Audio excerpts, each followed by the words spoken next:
Boker Tov, Chodesh Tov, Mevorach. Donc Baruch Hashem, le shiur aujourd'hui, il est offert par le Rav Tuitou pour la réussite de Yaakov Mordechai. Voilà, c'est une belle dédicace. Ah, Baruch Hashem.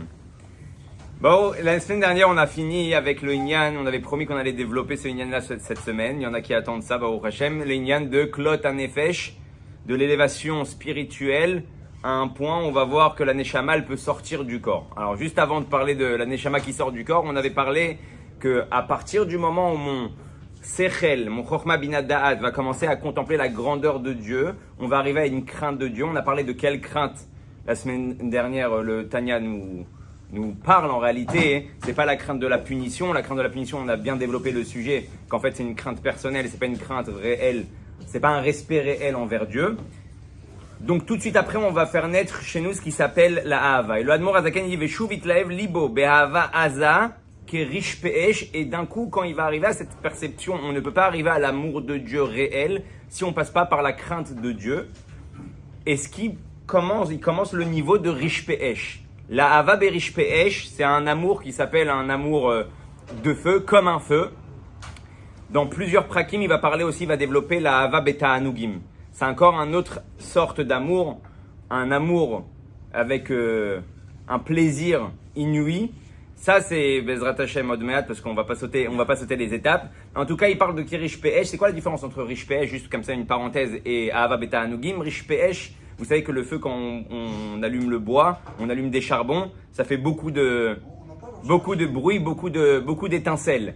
Cet amour-là, en réalité, ça prouve que tu es encore loin. Enfin, c'est pas que ça prouve, c'est que tu es au début de ta flamme, tu es au début de l'allumage, et donc tu fais beaucoup de bruit.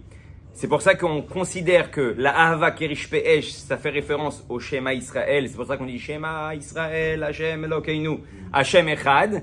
Et après, on va arriver à ce qui s'appelle le niveau de Ahava Beta'anugim. Ça, c'est pendant la Hamida. Et pendant la Hamida, il n'y a plus de bruit. Et ça, c'est une perception qui est très profonde. Un homme qui fait beaucoup, c'est plus haut. Un homme qui fait beaucoup de bruit, en général, c'est qu'il est loin de la chose. Quand il est proche de la chose et que c'est acquis chez lui, c'est sheket. C'est la différence un petit peu entre ce qui s'appelle les Baalei Tshuva, qui font beaucoup de bruit. Vayavor, on va bientôt rentrer dans Elul. Amona Yalpana Vaikra, et ça hurle. Pourquoi? Parce que je sens que je suis loin de Dieu et que j'ai besoin de me rapprocher. Les grands tzadikim, ils n'ont pas besoin de faire des hurlements et des cris. Ils font leur Vayavor, leur Veurachum. Ils savent qu'ils sont à côté d'Hachem. Hachem, il les entend. C'est quand qu'on crie, c'est quand on se sent loin, il faut qu'on nous entende. Et il te dit maintenant, en réalité, c'est ça la différence aussi entre Ahava, donc Beta'anugim et Ahava Kerish Pe'esh. Et ça ressemble à l'image d'un papa. Par exemple, vous savez quand un papa, il prend son fils dans les bras, il prend son fils sur les genoux. Alors le fils, il se sent proche du père, il n'y a pas de bruit. Et quand le papa, en réalité, il veut des fois rappeler au fils qu'il doit aussi des fois savoir se sentir loin, ça c'est une perception aussi très profonde. Le rabbi dit des fois quand on est sur les genoux de papa et on est sur la table et on est en train de jouer, on oublie des fois qu'on est sur les genoux de papa par la proximité, par le bon sentiment qu'on est à côté d'Hachem. On oublie de s'améliorer. On oublie des fois d'avancer. Je ne parle pas des tzadikim qui sont Ahava Beta'anugim, mais même chez nous, il y a cette perception-là que quand on est proche, on se sent bien. Et quand on se sent bien, on peut oublier d'avancer. Et des fois, le papa, qu'est-ce qu'il fait quand il voit que le fils, il oublie qu'il est sur les genoux du papa? Il le prend, il le remet par terre, il dit « Ah, ça y est, tu m'as saoulé, tu m'as fatigué. » Et là, le bébé, l'enfant, qu'est-ce qu'il refait? Il dit, papa, papa, papa. Et donc, ce papa-là, en réalité, on revient à l'amour de Kerish Pe'esh. Au moment où on crie, on appelle Dieu pour qu'il se rapproche de nous. Et Dieu, il nous reprend et nous emmène maintenant à la destination dans laquelle on voulait arriver. Donc, pourquoi je parle de ça? Parce que souvent, faut s'émouvoir, mais faut pas prendre ça non plus trop à cœur. Des fois, quand on a le sentiment d'un richouk, d'une distance spirituelle, des fois, on se sent pas bien à cause de ça. Des fois, les gens, ils baissent les bras. Ils se disent, bon, j'en ai marre de ces chutes et de ces remontées. À chaque fois, ça m'arrive. À chaque fois, je m'éloigne. À chaque fois, j'arrive pas encore une fois à me lever à la tfila. Et on arrive dans un système comme ça où on est un petit peu en yiouch, en désespoir. Et en réalité, il faut savoir que des fois, c'est une volonté de Dieu de te mettre dans une situation d'éloignement pour que tu ressentes à nouveau la Hava kerish pe'esh. Et c'est comme des gechalim, c'est comme du charbon. Le charbon, quand tu l'allumes, il fait du bruit. Au bout d'un moment, quand le feu il est bien chaud, il a bien attrapé, ça y est, il y a les braises, c'est sheket, on n'entend plus rien. Maintenant on a parlé de cet amour-là. Cet amour-là qui est riche pe'esh, on est en feu de la grandeur de Dieu, on a envie de s'approcher de Dieu. Bechasheka vechafetza utshuka venefesh shokeka legdulat ensof baruchu. Là, le Admor Hazaken, il va donner 4 lachon, 4 langages d'amour qu'un homme peut ressentir envers Dieu. Chasheka, chafetza, tshuka et shokeka. Et d'ailleurs, le Rav Hillel Miparitch, il ramène un Inyan Meod Ma'anien, c'est que le feu, il a 4 couleurs.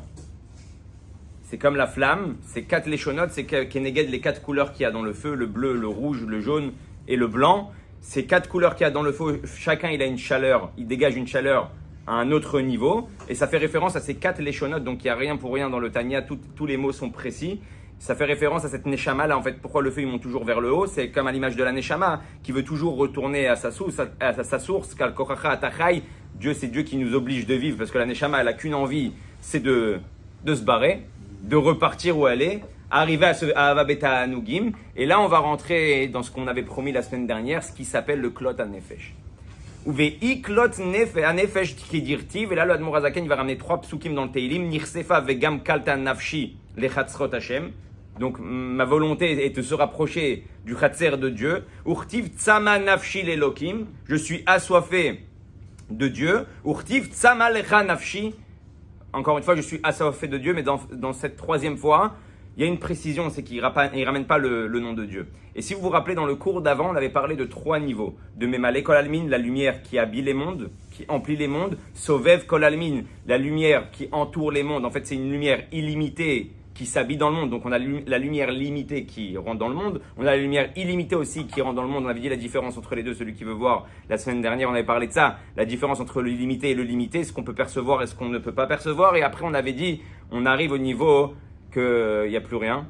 Akadosh Baruch Hu, il est au-dessus de cette lumière-là. Il est au-dessus de cet enchaînement des mondes. Et là-bas, on va arriver au niveau, si vous vous rappelez, de Kol HaKamek Elochashiv. Il n'y a plus rien qui existe. D'accord? Et c'est pour ça que là, il va juxtaposer 3 psukim par rapport à ton niveau spirituel. Tu vas voir au début ce qui s'appelle Nirsefa Vegam Kalta Nafshi. Ce niveau-là où tu perçois la lumière, la première lumière, la lumière limitée, et tu veux te rapprocher de Dieu. C'est pour ça qu'il nomme, il donne le nom de Dieu. Ensuite, la deuxième, tu arrives à un niveau plus haut, tu arrives à percevoir même la lumière illimitée qui transcende les mondes. C'est encore un sujet en soi, mais on va le développer peut-être Hashem dans la suite. Et après, on arrive au dernier niveau. Là-bas, il y a écrit Tzama Lecha Nafshi. Il n'y a plus écrit le nom de Dieu. Au début, il y a écrit Hashem, Yud Kei Vav Kei. Et dans le deuxième passage, il y a écrit Elokim. Et dans le troisième passage, il y a écrit Lecha. On sait que Lecha, c'est encore plus haut que les noms divins. Pourquoi? Parce que quand je dis à quelqu'un toi, je ne t'appelle pas avec un nom. Un nom, c'est toujours une partie extérieure de la personne. Donc, même quand Dieu il se dévoile à travers Yud Kei Vav Kei, et même quand Dieu il se dévoile à travers le nom de Elohim, c'est Dieu tel qui se dévoile par rapport à ses midot et par rapport à ces nyanim là. Mais il y a un niveau où c'est Atzmuto Mauto Itbarach, où là-bas je ne peux plus donner le nom. Je ne peux plus donner de nom à Dieu. C'est lui. Et là on arrive au troisième niveau. On ne cherche plus à s'attacher au nom d'Elohim ou au nom de Yud Kei Vav Kei. On arrive à un niveau où on veut Dieu lui-même. C'est pour ça qu'il y avait une histoire où j'ai raconté que le Admor Hazaken, des fois il rentrait en transe. Et il était mis de galgal par terre, il tombait par terre et il disait à Kadosh Baruch Hu, je ne veux pas de ton salaire, je ne veux pas de ton Gan Eden, je veux toi. Je veux seulement toi. Hein? C'est accessible, chacun, on va voir, c'est accessible chacun à notre perception et à notre niveau. C'est pour ça que dans la parashat Atat et Tzavé, où là-bas c'est la seule parasha où Moshe Rabbeinu n'est pas Mofia, on ne le voit pas, on ne voit pas le nom de Moshe. Moshe il a dit efface-moi. Dieu a dit efface-moi, ok, je vais t'effacer. Il a effacé de la paracha Atat et Tzavé. Et le rabbi dit en réalité, la paracha où Moshe il est le plus présent, c'est celle-là. C'est Atat et Tzavé. Et pourquoi? Parce que c'est la première fois où il dit à Moshe Ata. Il l'appelle plus en tant que Moshe avec son nom et ce que ça veut dire Moshe. Ata, toi. Je parle à toi et les bénis Israël, ils comprennent que je parle à ton essence. Je parle à qui tu es réellement, pas à travers un nom. Qui tu es toi. Et c'est pour ça que dans le troisième pasouk, Hachem, il est plus, Ulomofia. Hachem, il est plus, on le voit plus. Et c'est Davka, le Nyan de Lecha. Maintenant qu'on va arriver à ce niveau-là, donc on est en folie, on est en plein amour. Avakerish Pe'esh, on fait beaucoup de bruit, on fait beaucoup d'étincelles, on veut se rapprocher de notre source. Un Neshama, elle a qu'une envie, c'est de partir. On peut arriver à ce qui s'appelle Klot Hanefesh. Alors, c'est quoi Klot Hanefesh? On va le voir dans la Torah avec les enfants, le Orach Chaim HaKadosh. Il va ramener ça par rapport aux enfants de Aaron, Bekirvatam El Hashem, en se rapprochant de Dieu. Il n'y a pas écrit là-bas en entrant vers Dieu, en allant vers Dieu. Il y a écrit en se rapprochant de Dieu. Ils ont eu ce qui s'appelle Klot Hanefesh. En fait, ce qui s'est passé chez les enfants d'Aaron, c'est qu'ils sont rentrés à un niveau spirituel tellement haut que leur Neshama, elle est tout simplement sortie du corps. Et en réalité, là-bas, alors pourquoi on leur reproche cette faute-là? Ça veut dire, c'est pas qu'ils ont fait en réalité une réelle faute, où ils ont voulu faire un Esh Zara. Alors vous pouvez poser la question, alors pourquoi il y a écrit qu'ils ont fait un feu étranger? Ce feu étranger-là, c'est ce feu-là de la Neshama qui veut sortir du corps, et Hachem, il l'appelle le feu étranger parce que c'est pas ce qu'il demande de toi. Je veux que tu te rapproches de moi, mais pas au point où tu pars de ce monde. Parce que si tu te déconnectes de ce monde-là, j'avais pas besoin de te faire descendre. Leur erreur, c'est pas une avéra, c'est pas une faute. La faute pour eux, c'était qu'à leur niveau spirituel, ils auraient dû comprendre que la volonté réelle de Dieu, c'est que tu restes ici-bas. C'est d'avoir toujours les pieds sur terre. Et ça, maintenant, on rentre dans un sujet qui est très profond. En mala'asot, quand on s'approche de la Gdusha, quand on s'approche de la Torah, on s'approche des mitzvot, on s'approche de la sainteté, on n'a qu'une envie, c'est de se séparer de toute cette matérialité.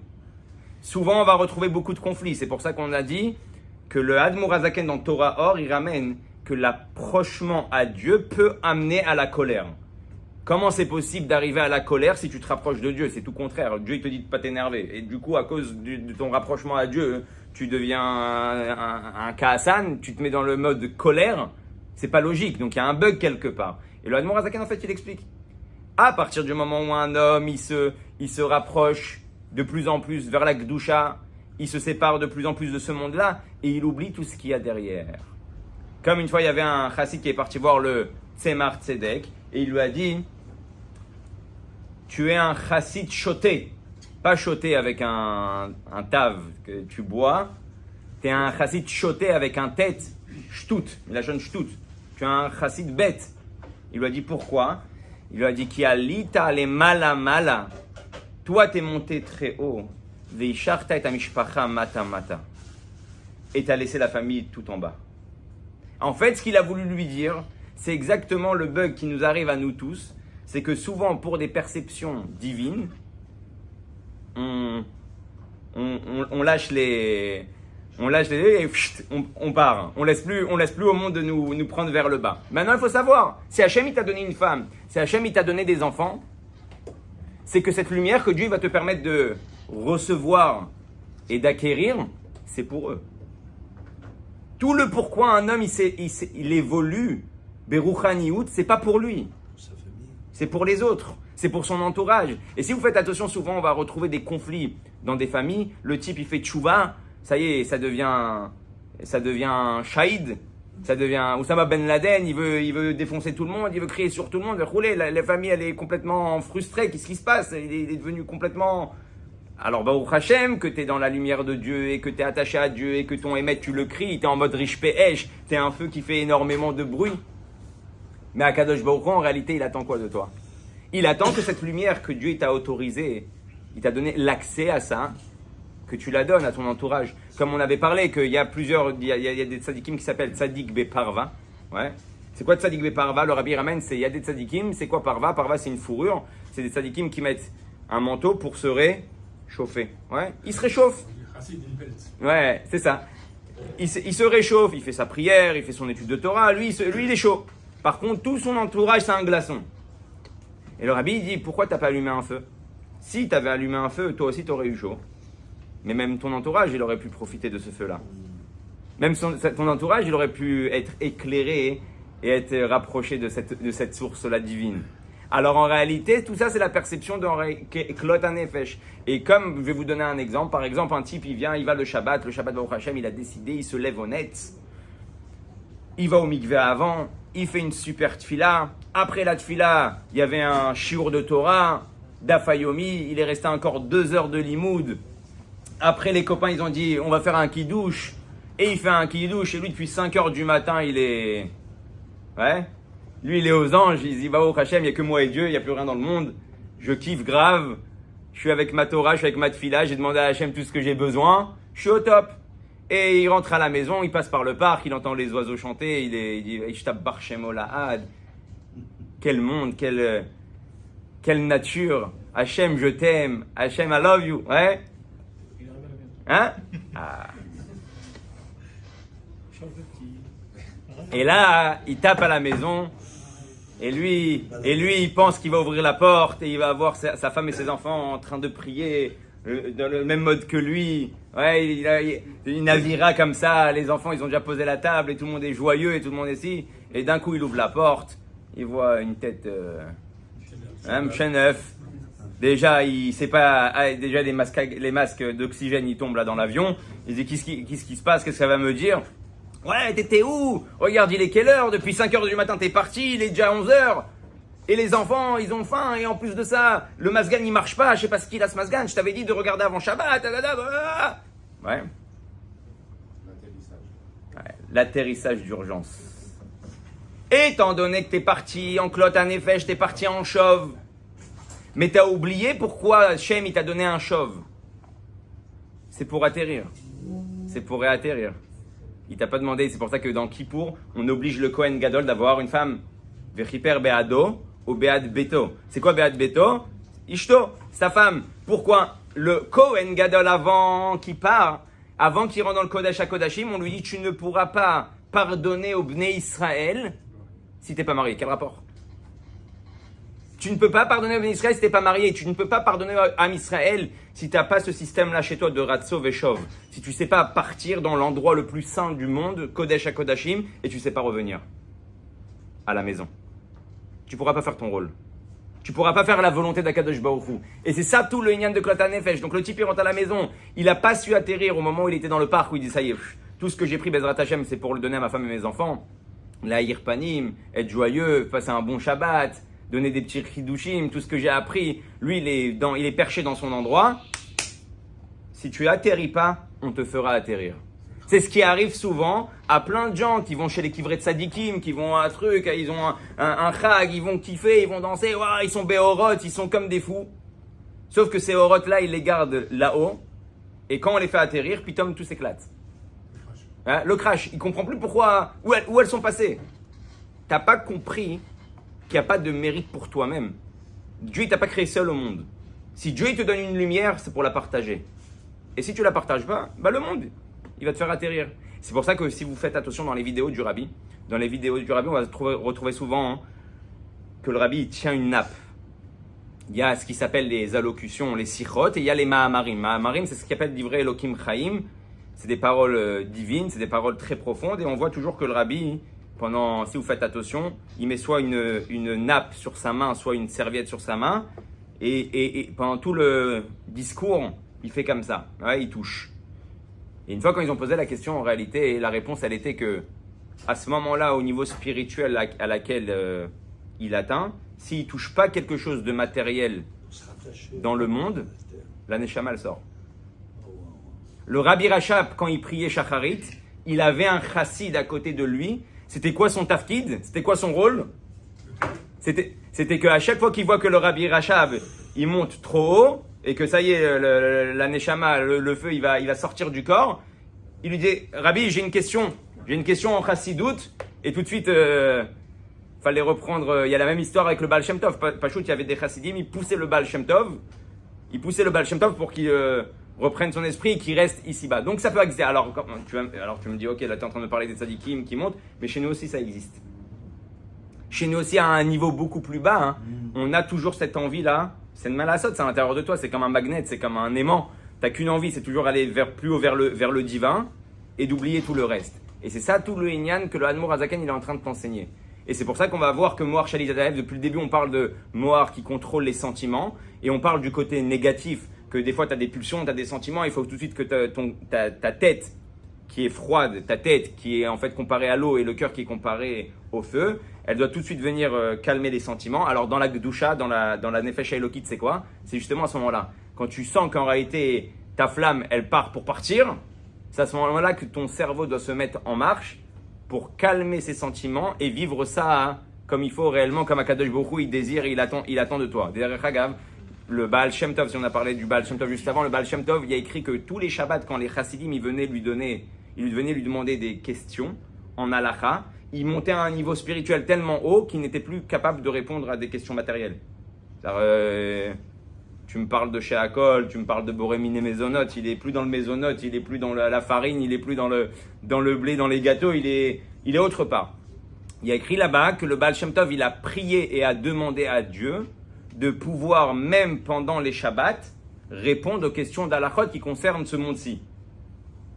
Et le rabbi dit, attends 2 secondes, si t'es arrivé à une adresse aussi haute, pourquoi tu demandes à Dieu de redescendre? Parce que la vraie preuve de ta grandeur et de ton élévation spirituelle, c'est quand tu sais redescendre.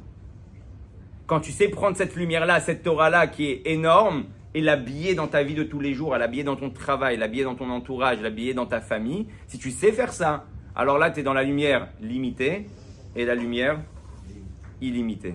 Tu as pris les deux, tu les as mis ensemble, tu es en train de faire ce qu'Akadosh Baruch Hu, il attend de toi. Ça, c'est une lignane de Klot Anefesh. Je vous ai raconté l'histoire du Admour Azaken qui se roule par terre. Peut-être qu'on arrivera à ce niveau-là, mais ça nous donne déjà. Le rabbi dit que toutes les histoires qu'on entend, c'est qu'on a un kécher avec, comme on avait dit la dernière fois. Une histoire qui ne te concerne pas ne t'arrivera jamais aux oreilles. C'est-à-dire que toutes les histoires que tu vois avec Yosef Hatzadik, avec Moshe Rabbeinu, avec Aaron, ce que tu ne peux pas atteindre, ce qui ne te concerne pas, la Torah ne te le dit pas. Alors, c'est pour ça que des fois, on peut voir les sipurim de tous les rabbanim, de tous les trucs. Tu dis, ah bon, c'est des rabbanim. Non. Chacun à son niveau peut arriver à la même nekuda que tu regardes, que tu vois dans cette histoire-là. Et on continue, Be'ezrat Hashem. V'atzimaon umiyesod ha'esh et benefesh ha'elokit. Et vous vous rappelez que dans le premier chapitre du Tanya, on avait parlé que le monde il est formé avec 4 éléments fondamentaux. L'eau, le vent, la terre et le feu. Et donc, le feu, on avait dit, dans la nefesh abamit, dans l'âme animale, c'est ce qui m'emmène à la colère. Ouais, il est chaud. Ou même à des avérotes ou à des bêtises par rapport à cette chaleur-là. Et dans la nefesh alokit, alors c'est quoi ce feu-là? C'est le feu qui va te donner soif de te rapprocher, comme on a dit, d'Akadosh Baruch Hu. Il y a écrit, Oy, kol tzam elechu lamaim. Tous ceux qui ont soif, allez boire de l'eau. Allez boire de l'eau, c'est quoi? Maïm, c'est la Torah. Et c'est pour ça aussi qu'on a maintenant une des solutions de pourquoi les gens aujourd'hui se sentent pas bien à l'intérieur d'eux. Tout simplement, tu as une neshama qui est du feu, qui te donne soif, et tu bois pas. Et comme tu bois pas, tu sais pas ce que tu as. Ouais, je sais pas ce que j'ai. Ouais, je sais pas ce que j'ai. Et du coup, les gens, ils pensent que toute leur vie, il y a que des problèmes, avec des soucis, ils se sentent pas bien, ils savent même pas expliquer pourquoi ils se sentent pas bien. Alors il dit peut-être faut que je veuille voir un psychologue, un coach, un ci, un ça, et il va payer 400 et 500 et 800 shekels la consultation. Je dis pas quand il y a vraiment besoin et que le Rav il a dit vas-y, il faut que tu ailles, donc tu y vas. Mais avant ça, pourquoi tu bois pas? Si tu bois, tu prends la Torah, tu calmes ta neshama, c'est bon, t'as plus soif. Donc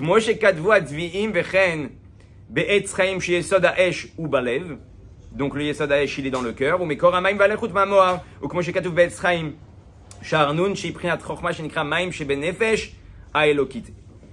savez que le Zohar, il ramène pourquoi un juif, pendant sa prière et pendant son étude, il bouge. Parce qu'il a cette flamme-là, il a ce Hesh-là en lui. Ouais, et comme le feu, c'est quelque chose qui bouge aussi vers l'avant. Et comme la flamme vers l'avant et vers l'arrière, c'est pour ça qu'il a ça. Une fois en Russie, il y avait un type qui est rentré dans un Beth Midrash, et le type, il était devant son livre, et il bougeait pas quand même. Le Rosh Yeshiva, il va voir le Mashgiach de la Yeshiva, il lui dit, c'est un espion, ouais, c'est un communiste. Il lui dit, comment tu sais? Il dit, ça fait 1h30 qu'il est là, il n'a pas bougé une fois, ouais.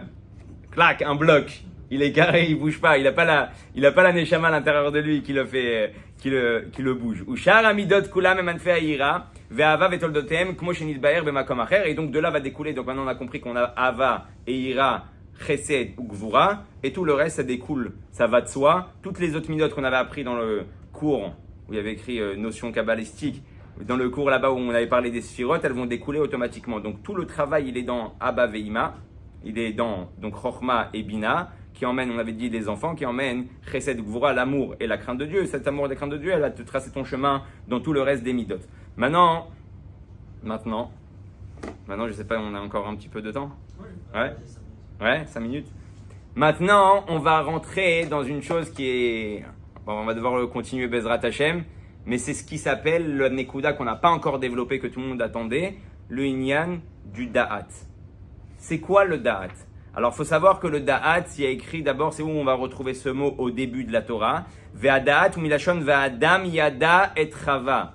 Adam a connu Chava. Ve'u leshon itkashrut ve'itchabrut. Le moussag de Da'at, c'est une notion qui est la plus profonde de tout ce qu'on est en train de parler. En réalité, sans Da'at, tu peux avoir beaucoup de Torah, beaucoup de notions, mais tu n'as pas la Hargasha. Ce qui va faire naître chez toi la Hargasha, le sentiment de quelque chose, vivre la chose à l'intérieur de toi, c'est le Da'at. C'est pour ça que vous savez, le cerveau, alors le cerveau il est dispatché en 3 compartiments principaux.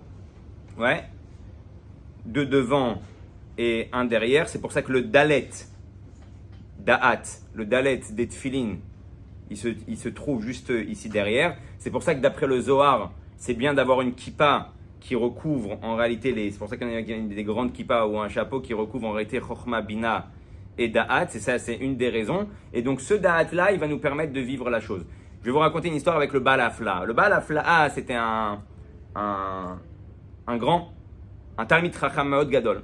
Au début, il était opposant à la Chassidoute, il n'était pas dans la Chassidoute, et comme il entendait parler, il voyait que le mouvement des Chassidim, il prenait de l'ampleur. Il a dit, moi, je vais aller rencontrer le chef de la génération des Chassidim, qui était à l'époque le Maguid de Mezrich. Et il va voir le Maguid de Mezrich, il rentre, il dit, voilà, j'ai entendu que vous êtes des Chassidim, je veux une réunion avec vous, je veux qu'on parle. Et il vient devant le Maguid dit, Baruch Haba, et il s'assoit devant lui. Derrière Hagav, au début, quand il est arrivé, ils lui ont dit, le Maguid, il fait la sieste. Et ouais, le Baal Hafla, il dit, c'est quoi? Il fait la sieste. C'est quoi Zersidim? C'est quoi? Déjà, il s'est venu confirmer en réalité ce qu'il pensait. Le Maguid, il vient, il sort de son bureau, il s'assoit avec lui, il dit oui, qui tu veux. Il dit regarde, moi j'ai des couchottes en Gemara que j'ai pas trouvé de réponse. Et on m'a dit que vous êtes des Géonim, vous êtes des Talmidei Chachamim, alors donnez-moi la réponse à la Gemara. Et il commence à déballer, il commence à lui dire toutes ces couchottes. Et le Maguid, il regarde, il fait moi, Gemara, c'est pas mon domaine. Le type, il regarde à droite, il regarde à gauche, il dit attends, c'est pas possible, c'est un Rosh Yeshiva. C'est le Gadol après le Baal Shem Tov, le Maguid, celui qui continue le Baal Shem Tov. Ok, j'ai compris. Il dit par contre, attends, j'ai un Talmid qui s'appelle Zouché. Zouché, il est dehors. Lui, c'est un tueur en Gemara, va lui demander. Il est contrarié, il sort de la Yeshiva, il a marché 3-4 jours pour arriver jusqu'à la Yeshiva de Mezerich. Il sort dehors et il se dit, bon, avec tout le chemin que j'ai fait, peut-être que on va chercher Zouché. Il demande à un des élèves là-bas, tu sais c'est qui Zouché? Il lui dit, ouais, c'est lui qui est sur le cheval. Hein? Et bon, c'est de pire en pire. Ouais, la sieste, il n'y a pas de réponse à la Gemara. Je vais voir Zouché. Zouché, il est sur un cheval. Hein? Il lui dit bon, ok, c'est là. Il va voir Zouché, il dit Shalom, Zouché, c'est toi Zouché Manipoli, tout le monde connaît, le frère de Noam Elimelech. Il lui dit oui, c'est moi Zouché. Imaginez-vous les élèves du Maguid de Mezerich dans la yeshiva à cette époque-là. C'était la folie, le Admour Azaken, Zouché Manipoli, Rav Noam Elimelech. Je sais pas ce qui se passait là-bas, mais c'était extraordinaire. Il va le voir, il dit ça va? Il dit oui. Il dit alors j'ai des questions en Gemara à te poser. Et il commence pareil à déballer. Et Zouché dit moi, la Gemara? Il dit bon, ok, j'ai compris le délire, j'ai compris. Ça fait que confirmer mes sfekot.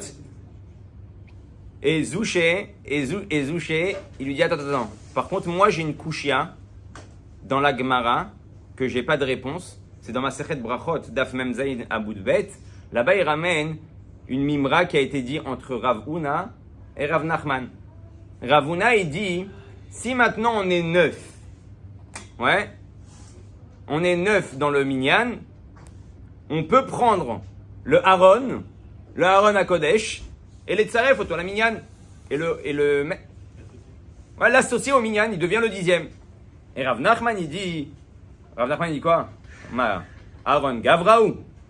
Le Aaron, c'est un homme. C'est une armoire. C'est quoi ce truc? Ah, ok. Bon, on passe à un autre sujet. Ok, Mechila. Après, on explique qu'en réalité, c'était pas ça sa kavana. Verroulé. Et lui, Zouché, il dit 2 secondes. J'ai une question. La Gemara, on sait que c'est la Torah orale. Elle a été écrite pour pas que la Torah s'oublie. Comment on a écrit la Torah, comment on a écrit la Mishnah, on est parti récolter tout ce qui a été dit dans les Beth Midrash, et on a fait de ça la compilation de la Gemara pour pas que l'homme Israël il oublie tous les diunim qu'il y a eu au niveau de la halakha. Il dit, quand ils ont écrit la Gemara, ils voient qu'il y a une histoire qui est farfelue. Il a dit non, l'armoire c'est un homme, rajoute-le. Après il dit ah non, ouais, c'était pas ça sa kavana. Pourquoi tu m'écris toute l'histoire? Écris-moi directement la kavana, le sauf, que la vraie kavana qu'il avait Rav Huna quand il a dit c'était quoi une armoire. Et là, le Baal Hafla, il reste bouche bée. Il me dit je sais pas, j'ai pas la réponse. Et Zouché lui dit la Torah elle a voulu t'apprendre un enseignement. Il y a rien qui est écrit pour rien. Il dit tu peux être Aaron Malé Sfarim, tu peux être une armoire remplie de livres. Aval ben Adam Atalo. Un homme, tu n'es pas. Il lui a dit, viens, reste à Mezerich. Et on va t'apprendre à être Gavraou. Le Baal Hafla, il est resté à Mezerich et c'est devenu un grand chassid du Maguid de Mezerich. Pourquoi on parle de ça? Parce qu'un homme peut emmagasiner beaucoup de données, mais s'il n'a pas le da'at, et c'est ça qu'on va développer Bezrat Hashem la semaine prochaine, s'il n'a pas le da'at, Milachon, Adam, Yada et Trava, tu connais pas la chose, tu ne vis pas ce que tu apprends, tu restes une belle armoire avec peut-être plein de livres. Tu as beaucoup de perceptions, beaucoup de notions, mais tu vis pas la chose. Et donc, en fait, tu as loupé et tout le pourquoi tu as Chokhma et Bina. Si tu n'arrives pas au Da'at, tous les sphirotes en bas, elles ne peuvent pas commencer à faire naître des enfants, faire naître des midot. Bezrat Hashem, on continuera la semaine prochaine.